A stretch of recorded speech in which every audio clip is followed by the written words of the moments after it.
வணக்கம். என் பேரு அபிநயா. நான் ஒரு பயோடெக்னாலஜிஸ்ட், ஒரு கிளினிக்கல் எம்ப்ரியாலஜிஸ்ட். இன்னைக்கு நான் ஒரு முக்கியமான விஷயத்தை பத்தி பேச போறேன்.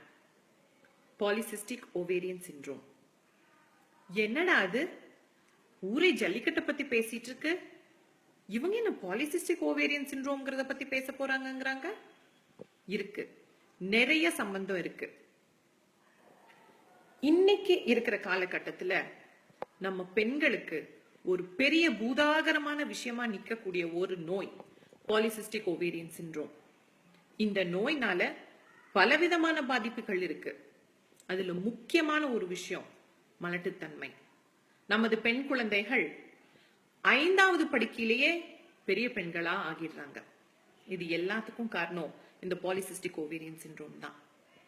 வயசாச்சுன்னா இந்த பாலிசிஸ்டிக் ஓவேரியன் சிண்ட்ரோம் டயபெட்டிக்கா மாறுறதுக்கு நிறைய சான்சஸ் இருக்கு. இதெல்லாம் ஏன்? அந்த காலத்துல நம்ம நாட்டு மாட்டுப்பால் குடிச்சிட்டு வந்துட்டு இருந்தோம்.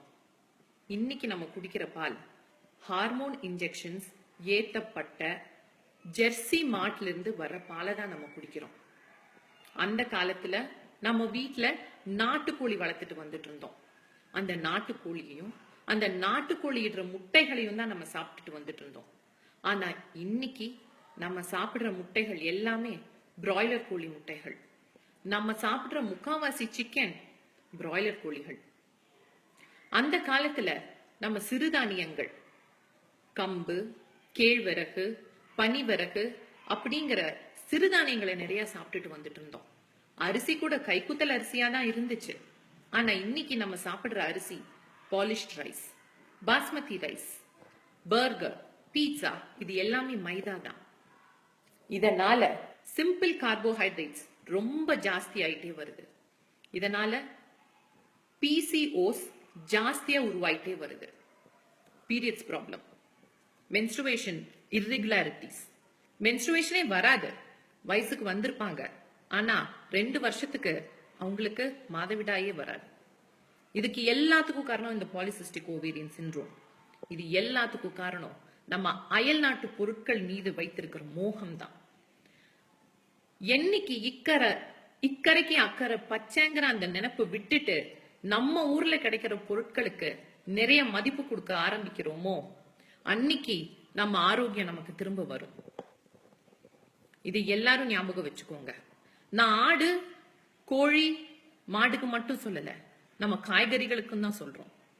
ப்ரக்கோலியில விட்டமின் B12 இருக்குன்னு சொல்றாங்க. ஆனா அதே விட்டமின் B12 நம்ம பெரிய நெல்லிக்காயிலும் இருக்குங்கிறது எத்தனை பேருக்கு தெரியும்? ஏன் அதை நம்ம யாரும் சிந்திச்சு பார்க்க மாட்டேங்கிறோம்? ஏன் எங்கிருந்தோ விளையக்கூடிய ப்ரக்கோலிய பிரிசர்வேட்டிவ்ஸ் வச்சு யூஸ் பண்ண அந்த ப்ரக்கோலிய நம்ம சாப்பிடுறதுக்கு சந்தோஷப்பட்டு காய்கறி கடைக்கு போய் வாங்குறோம். ஆனா ரோட்டு கடையில தள்ளு வண்டியில வச்சுட்டு இருக்க பெரிய நெல்லிக்காயை வாங்குறதுக்கு அவ்வளவு நேரம் யோசிக்கிறோம்.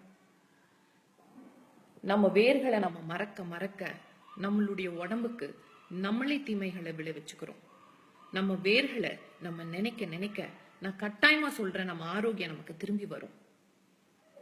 அயல் நாட்டுல இருந்து வர பொருட்கள்னால சக்தி வருமா இல்லையான்னு எனக்கு தெரியல. ஆனா கட்டாயமா அதனால நமக்கு தீமைகள் நிறையவே வருங்கிறத நான் உறுதியா சொல்றேன். பெண்களே, பெண் குழந்தைகளை வச்சிருக்கிற ஒவ்வொரு தாய்மாரும் தந்தைமாரும் உங்க பெண் குழந்தைகள் நல்ல குழந்தைகளை பெறணும்னு நீங்க நினைச்சீங்கன்னா நம்ம வேர்களை மறக்காதீங்க. நம்ம ஜல்லிக்கட்டை விட்டு கொடுக்காதீங்க. நம்ம நாட்டு கோழியையும் நாட்டு மாடையும் நம்ம குழந்தைகளை போல பாதுகாக்குங்க. நன்றி.